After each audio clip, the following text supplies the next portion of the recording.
You laugh, you smile. But late at night, something still feels missing. Not sadness, just a quiet hollow you can't explain.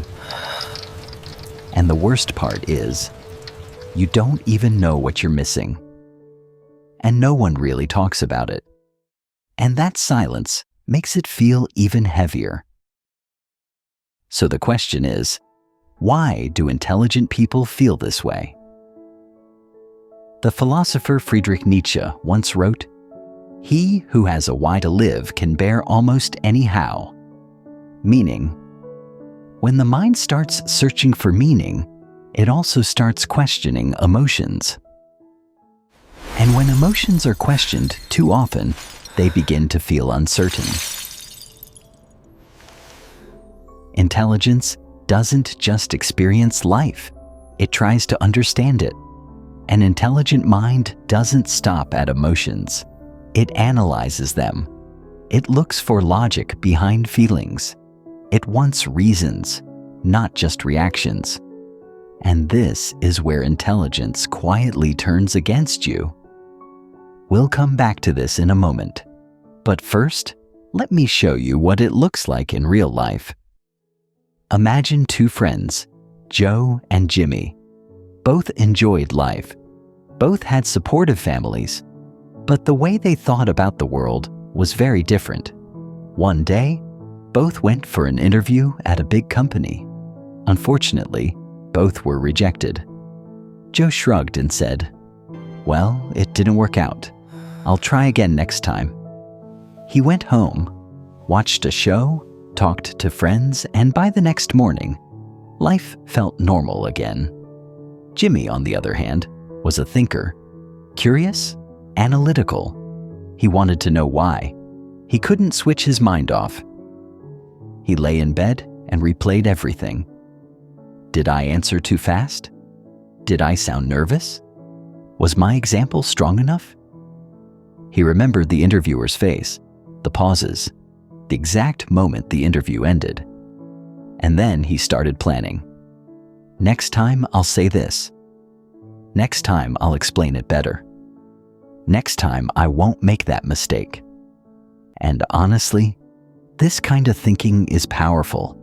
It helps you grow. It helps you prepare. It helps you succeed in work, studies, and business.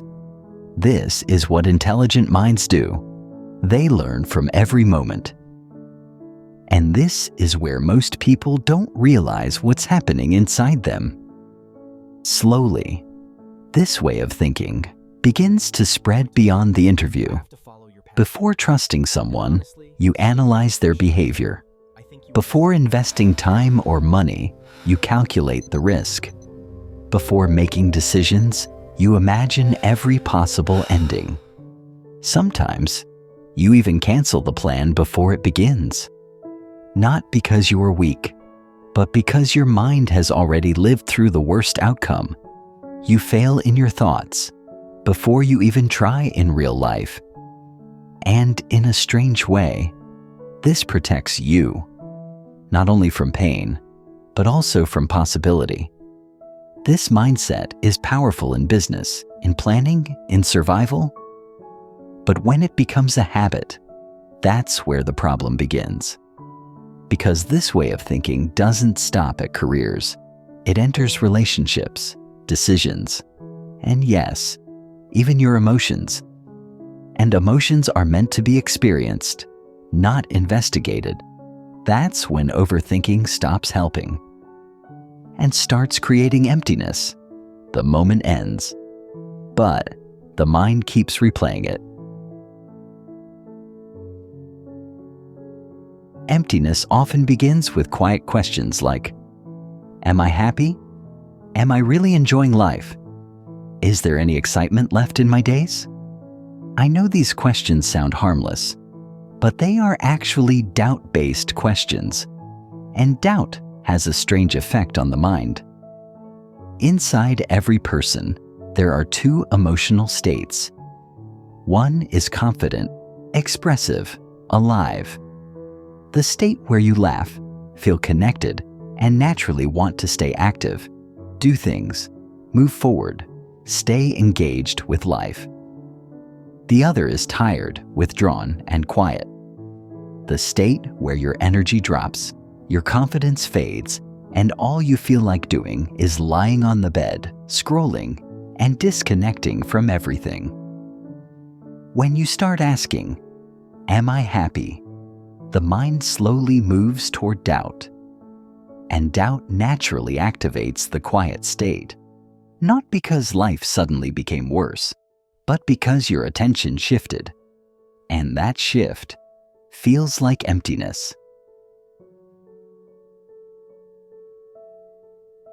This emptiness is not a sign that your life is empty. Instead, it is a sign that your mind is alive, that it reflects, that it questions, that it searches for meaning. This is not weakness, it is depth. A depth that not everyone reaches. A depth that allows you to notice, to understand, and to experience life in its full perspective. And if you're feeling this right now, you're not alone. More people feel this than they admit. If we talk about happiness, it does not look the same for everyone. Some get happiness when they are with people, and some when they are alone. Some find it while traveling, and some when they follow their daily routine. Some find joy in hobbies or quiet reflection, and some simply in being present. You eat good food, you meet friends, you laugh, you spend time alone doing a hobby, thinking or planning. You live moments. You are already enjoying life. Happiness already exists in your life. But here's the paradox. When intelligence starts comparing how happiness should feel, it forgets to notice how happiness already feels. Let's slow down for a full minute. No pressure. If it feels right, close your eyes for a moment. Take a breath.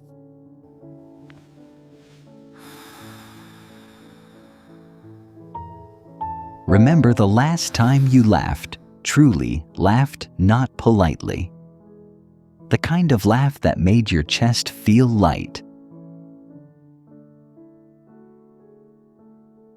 Think about the last time you were so into something, so absorbed that you completely forgot your phone, forgot the clock, forgot everything else.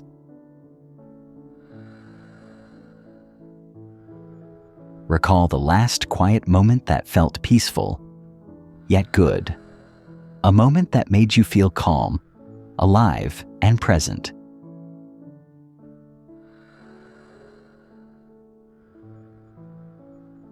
Now think of the last time someone's presence made you feel safe and understood. A person whose mere presence reminded you, "It's okay, I'm okay." And finally, remember the last time you told yourself, "Right now, I'm okay." That feeling was real. It wasn't fleeting. It didn't disappear. It's still part of you. Always there quietly, waiting for you to notice. The thing is, you are not empty. You are intelligent, and sometimes intelligence forgets to rest. Happiness is not something you chase or prove. It is a state of mind, a state controlled by the mind. Our mind consumes what we feed it, the thoughts we nurture, the attention we give, the moments we choose to notice. All of it shapes our happiness. Happiness is a choice, something you allow yourself to feel. When you stop questioning every smile, you start living it.